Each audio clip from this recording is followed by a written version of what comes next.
گھر چھوٹے 10 برس ہوئے مگر 22 سالہ جگجیت کور نے تعلیم کا سلسلہ نہیں چھوڑا۔ جپجی صاحب ایک اومکار ست نام کرتا پرکھ نیر پو نیر ویر اکال۔ دہشت گردی سے تنگ ان کے خاندان نے صوبہ خیبر پختونخوا سے پنجاب ہجرت کی۔ پاڑا چنار کے علاقے سے وہ ننکانہ صاحب میں آن آباد ہوئے۔ حال ہی میں جگجیت کور کو ایک بینک میں ملازمت ملی۔ مقامی سکھ برادری میں ایسا کرنے والی وہ پہلی خاتون ہیں۔ سب سے پہلے ہمارا جو آئی ڈی کارڈ کا مسئلہ ہے وہ ہمارا ایڈریس دیکھ کے ہی ہمیں ہر چیز میں ریجیکٹ کر دیتے ہیں، اور میں یہ چاہتی ہوں کہ ہر بچی کے لیے یہ مسئلہ سولو ہو۔ کسی بچی کی اسٹڈی کے لیے اگر وہ آئی ڈی کارڈ ریکوائر کرتے ہیں، اگر ہم آئی ڈی کارڈ آگے کر دیتے ہیں تو اس پہ ایڈریس اگر پشاور کا دیکھ لے تو وہ ہمیں ریجیکٹ کر دیتے ہیں۔ ایسا کیوں کرتے ہیں؟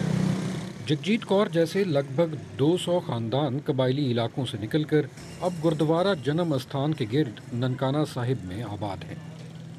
کئی برس بیت جانے کے باوجود بے گھری اور نقل مکانی کی صعوبتیں برداشت کرنے والے سکھ برادری کے ان افراد کی مشکلات تاحال کم نہیں ہوئیں۔ ان میں خواتین شاید سب سے زیادہ متاثر ہوئیں۔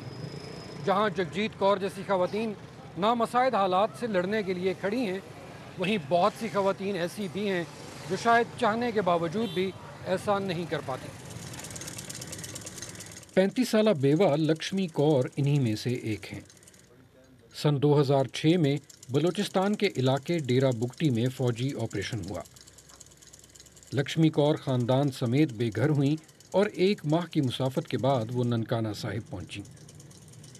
گزشتہ برس شوہر کا انتقال ہو چکا، کنبے کے 8 افراد ہیں اور کفیل صرف ایک سوتیلا بیٹا۔ عورت نہیں جاندے باہر کام کے لیے، بس جو بھوکا ننگا بیٹھے رہتے ہیں گھر میں عزت ہے۔ ساڈا گھر نہیں ہے، بچے چھوٹے چھوٹے ادھر اٹھائیں گے کدھر جائیں گے؟ نہ تھانوں کرایہ دینا کدھر کرایہ دے گوں؟ نہیں بلے بتی دا گیس ابھی بھی لکڑیاں جلا دوں، نہیں کوئی محنت والا ہے نہ کوئی مزدوری والا، کدھروں اسی دیں گے کرایہ۔ ماہرین کا ماننا ہے کہ لڑائی یا دہشت گردی کے واقعات کی وجہ سے آئی ڈی پیز بننے والی اقلیتی برادری کے افراد کے وجود کو سرکاری طور پر تسلیم کرنے کی فوری ضرورت ہے۔ اس کے بعد ہی ان کی بحالی کے لیے ادارے بن پائیں گے۔ عمر دراز، BBC نیوز، ننکانہ صاحب۔